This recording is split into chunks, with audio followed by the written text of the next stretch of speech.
All right, welcome to Jasmine Fighter Garage. We got a Chrysler Sebring here in the garage with a 2.4 dual overhead cam. Same thing as a single overhead cam. The problem on this is it came back. It was in yesterday. Now it came back today. Diagnosed yesterday. I did not put it on the camera because it was just like a quick stop by and then pop the hood and take a look what's the problem. Before, problem was it overheats. Driving it for a couple hours, coolant goes up on high, probably up to like 230 or 220 Fahrenheit. Normally it's about 195, about 98 around there, but it goes up to 30, especially when the AC is on. So um, basically coolant issue. Um, you can tell that somebody changed the filler neck already. You can tell it's brand new, and then down the bottom here there's a this is where the inside here, that's where the thermostat located. Okay, that's where the thermostat located. So that's been changed. Customer said that's been changed, bled the coolant and still overheats. And yeah, I took it for a drive, 15-20 minutes, and then I just noticed that I got the OBD scan tool on, turn on to the lab data, and it goes up to like 220. And I just noticed that the cooling fan did not kick in. So from there, just have dual fan, high and low. And when I look up on the diagram, this have a relay on this, high and low, and fuse circuit. Um, this is the relay system here, fuse block, driver's side. If you guys wants to know, this is I don't know which one. It's this two right here. They are for the cooling fan, high and low relay. This is the relay, and number 12 and 23.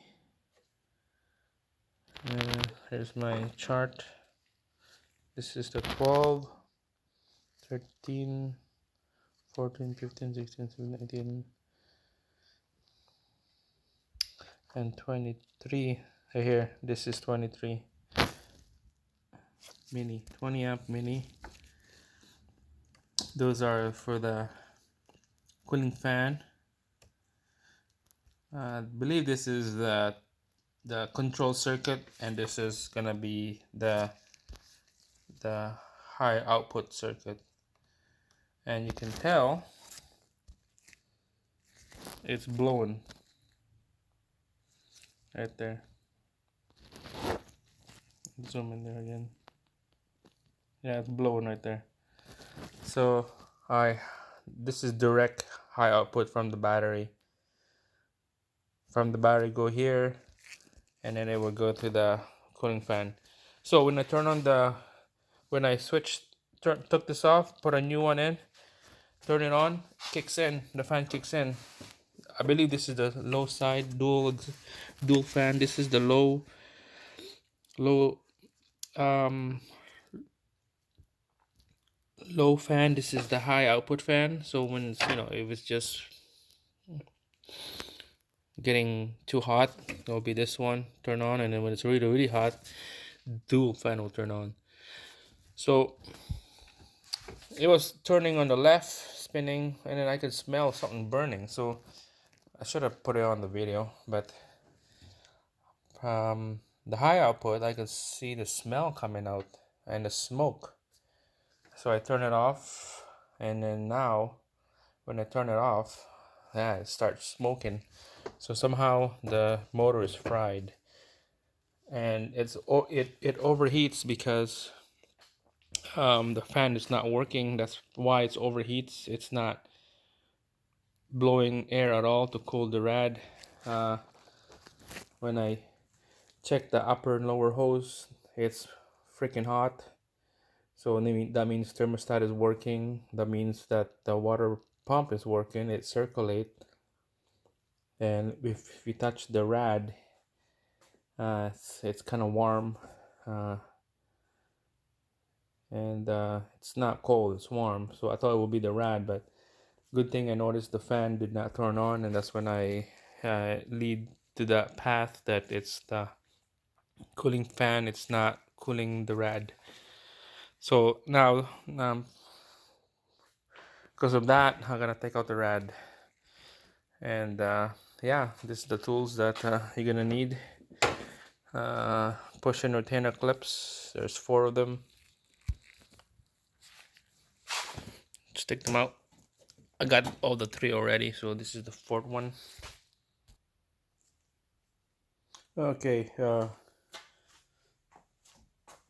10 bolts on the front, 4 at the back are the 12 bolts. We're gonna take them out.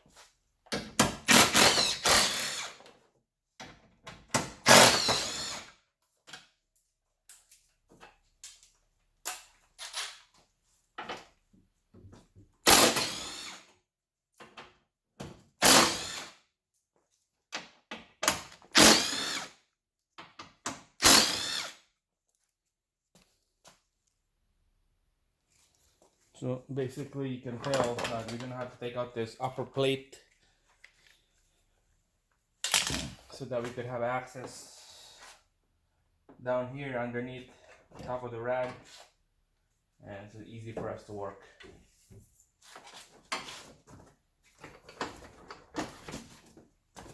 There's more retainer on the front here. Take a look. Yeah, there's a retainer here, retainer there. Just need to pop that off.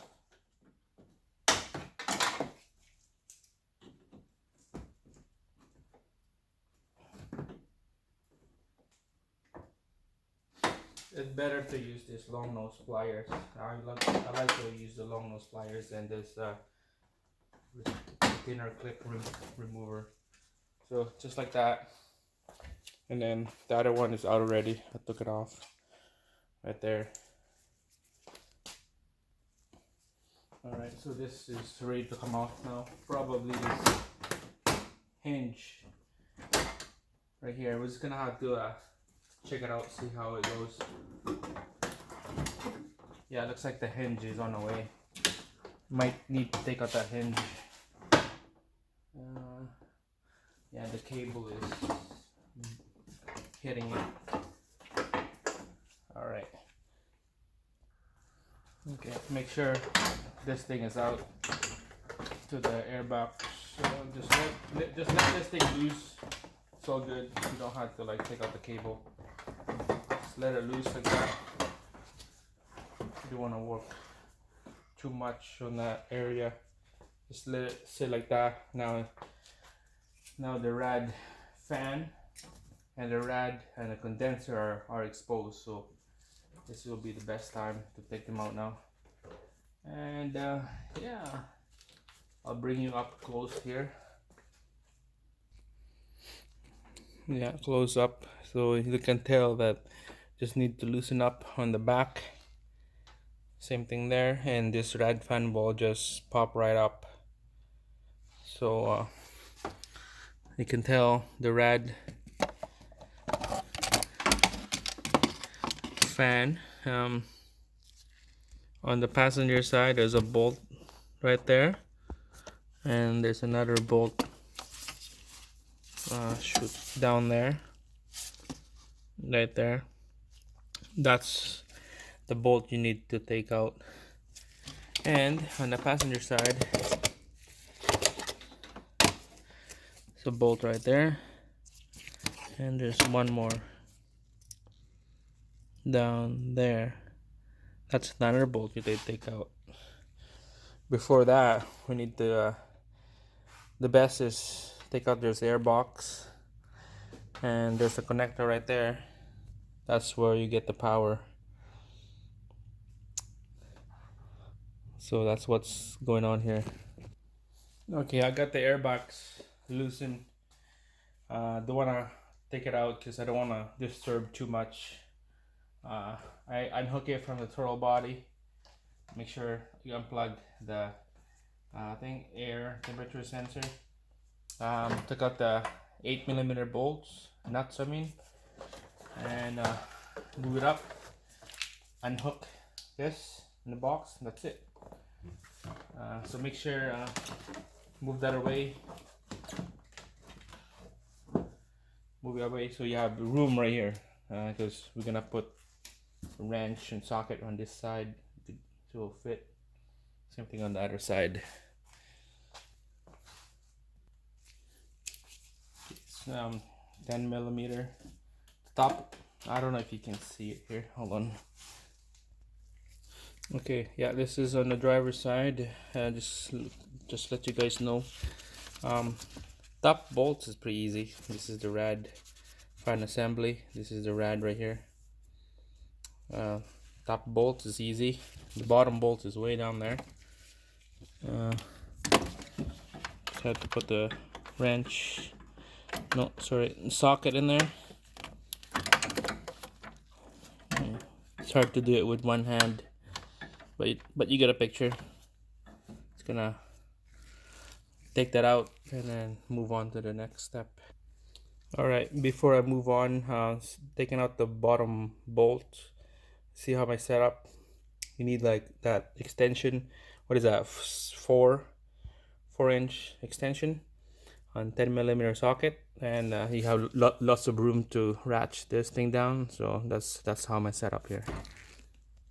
Okay, passenger side bolts now taken out. Top one is easy, just right down here, and the bottom one I use a deep socket 10mm.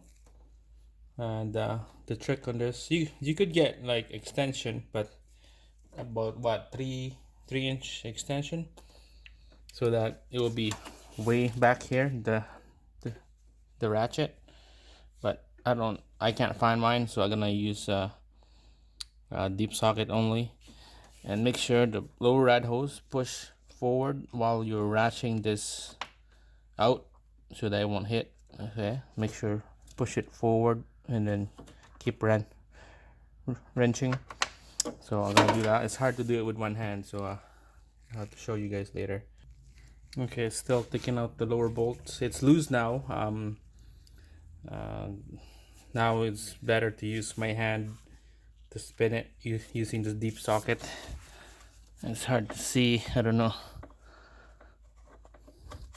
but yeah, use the hand, spinning, so it's easy instead of that long ass ratchet, and that bottom bolt will be out. Okay, so it looks like all the 4 bolts that holds the rad fan to the rad are out. So I think this is ready to come out. Make sure the connector is detached from the rad here. There's a clip. This red clip, locking clip, needs to be pushed out.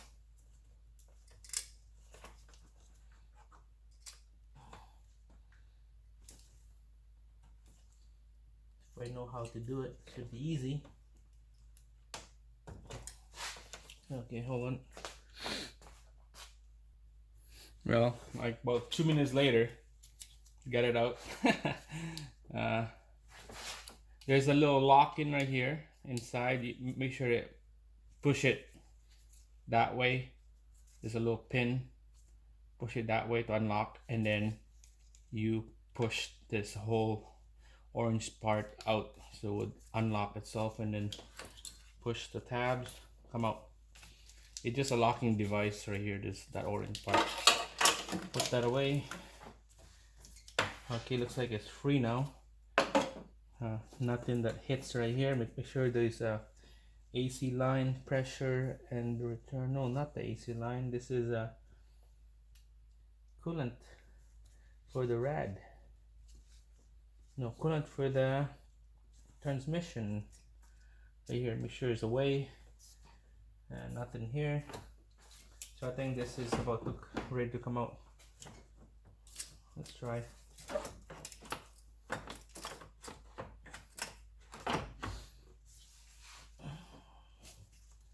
Move this a little bit.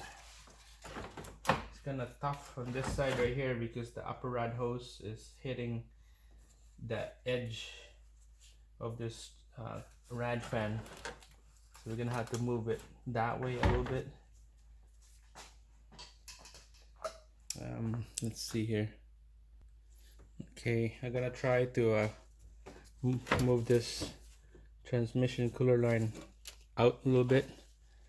What I'm doing here is I don't want to disconnect the coolant hose or transmission cooling line hose or anything. I don't want to leak anything. I just want to trying to move everything away as much as I can, so I could have that rad fan freely, you know.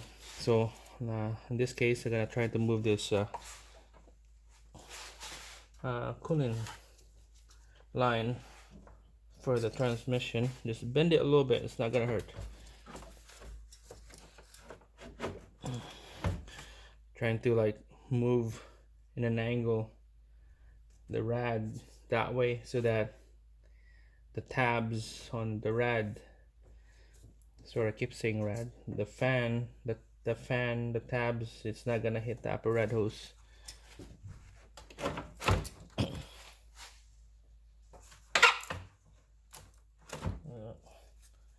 I think it's better to loosen this side here and it will follow on the other side.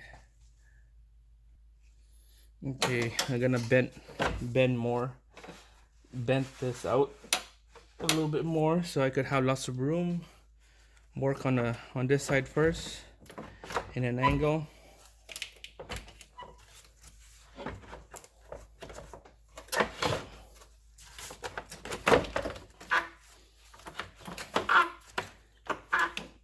Now the lower tabs of the rad is hitting the lower of the cooling line. I don't want to jam anything down there.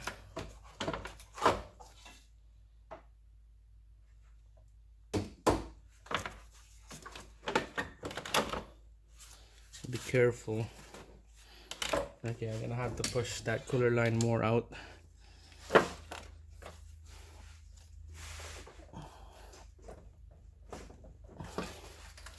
Yeah, see how, I don't know if you can see it, this tab right here needs to be right over the cooler line.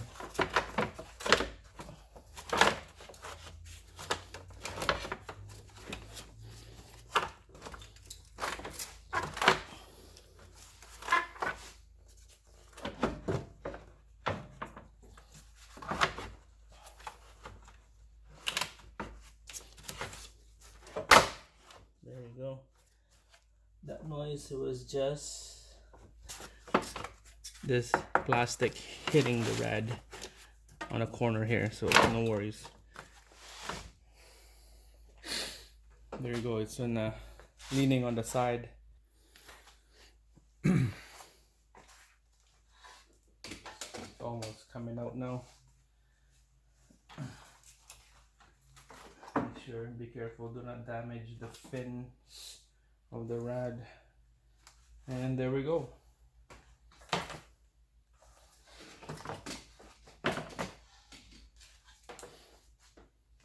This one is fine. This one is smoking. You can tell.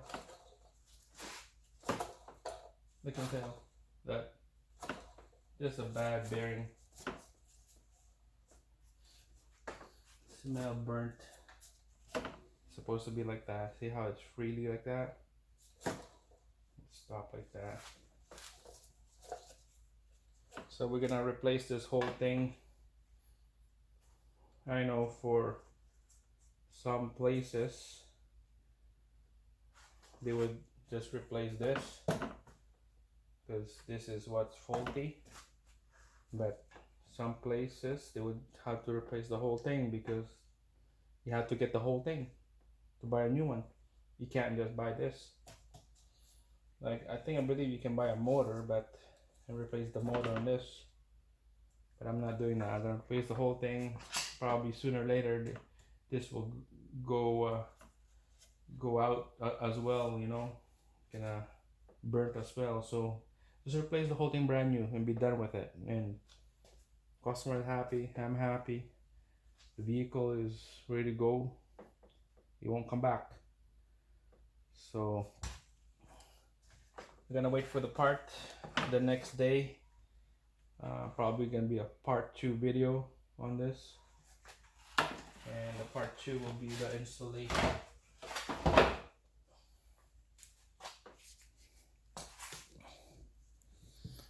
See lots of room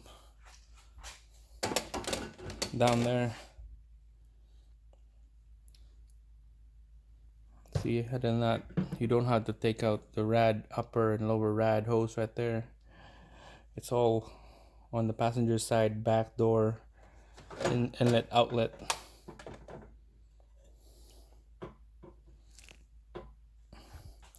So yeah, that's it. Part 2 will be the install. So thanks for watching.